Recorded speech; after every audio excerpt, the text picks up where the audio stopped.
Hollywood toujours avec cet hommage à Walt Disney, créateur des plus beaux dessins animés, mort il y a 50 ans. Le musée Art Ludique a sélectionné 400 œuvres qui témoignent de la modernité et du talent des studios qui ont conçu des chefs-d'œuvre comme Blanche-Neige, Bambi ou Le Livre de la Jungle. Walt Disney a su le premier utiliser l'écran de cinéma comme la toile d'un peintre dont le dessin prendrait vie. Natacha Triou. C'est un joyeux non-anniversaire que l'on fête en ce moment, celui des 50 ans de la disparition de Walt Disney. Joyeux non-anniversaire à moi. À qui? À moi. À vous? Avec un livre anthologique aux éditions Taschen, une exposition au musée Art Ludique à Paris et Vaiana, nouvel opus des studios Disney. Je suis Vaiana de Motunui. C'est mon bateau et tu vas traverser l'océan. Walt, c'est l'histoire d'un gamin parti de rien et qui autodidacte créa un empire. Génie de la production entre parcs à thème, franchises et autres princesses. On a tendance à oublier qu'il est le créateur d'un nouveau langage artistique. Je pense que Walt Disney a utilisé finalement l'écran blanc de cinéma comme la toile d'un artiste. L'art de l'animation et ses fondements, c'est avec lui. Walt Disney est un pionnier dans le monde du dessin animé parce qu'il a été à l'origine du premier dessin animé sonore de l'histoire du cinéma. Au départ, il y avait des dessins animés muets qui étaient des suites de gags. Et puis Walt Disney a compris qu'il fallait raconter une histoire dans un premier temps. Et puis la chance qu'il a eue, c'est que le chanteur de jazz avec Hall Johnson est sorti dans les salles en 1929. Donc le cinéma vient de devenir parlant. Et donc là, il a décidé que son premier dessin animé de Mickey serait sonore. C'est la première grande rencontre de Mickey avec le public, d'une certaine façon. C'est un énorme succès et c'est vrai que ça participe à la notoriété. Mickey devient quasiment une star d'Hollywood.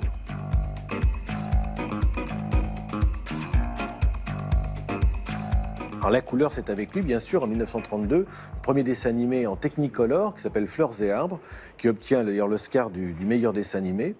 Et c'est son premier Oscar. Le premier d'une longue série d'Oscars, 22 au total pour Disney, un record.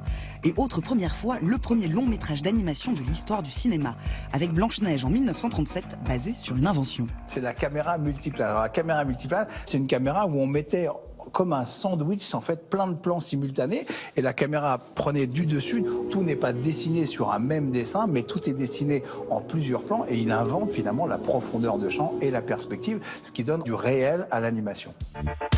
Le réalisme, c'est la base de l'animation selon Disney. Adapter la tradition européenne du conte et de l'illustration, mais toujours avec une rigoureuse étude du réel. C'est par exemple lui qui a eu l'idée de faire venir le premier des animaux dans les studios. Ça a l'air basique comme ça, mais on voit que pour vraiment caricaturer un animal comme ça, il faut d'abord apprendre à le maîtriser, à bien le comprendre. Il y a un style très différent d'un film à l'autre. Il n'y a rien de plus dissemblable que Blanche-Neige ou le Cendrillon, par exemple, ou La Belle et le Clochard, ou Les 100 Dalmatiens. Il y a une patte Disney. La patte Disney, en réalité, c'est le style de l'animation, qui est à la fois une animation très réaliste par moments et très fantaisiste par d'autres moments. Quand la neige tombe, quand il y a du feu, quand il y a du vent, des explosions, tout ça est très réaliste, très bien fait, très détaillé. Par contre, les personnages, évidemment, ils sont complètement fantaisistes. Et c'est ce décalage, justement, entre le côté fantaisiste des personnages et ces effets très réalistes qui fait qu'on croit aux personnages. Walt Disney, c'est une innovation technique par film.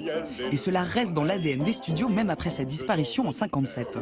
Sous l'océan. Ariel, la petite sirène, par exemple, c'est la première scène peinte entièrement à l'ordinateur. Soupe de poisson, pas de marmiton. Dans La Belle et la Bête, on ne le sait pas, mais c'est eux qui inventent la première séquence en 3D de l'histoire de l'animation. C'est vrai, c'est étrange de voir comme on change.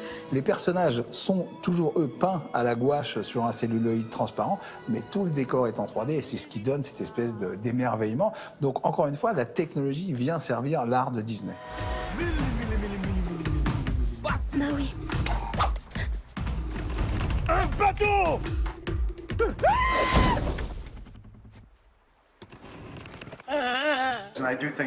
Je pense que si Walt Disney avait été encore vivant, il aurait raconté une histoire en utilisant la 3D.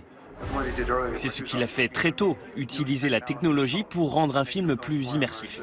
C'est un peu la recette Disney, transformer le plausible en improbable et rendre l'impossible possible, en quelque chose auquel on croit. C'est ce qui résume l'esprit de Walt Disney. Un joyeux non-anniversaire.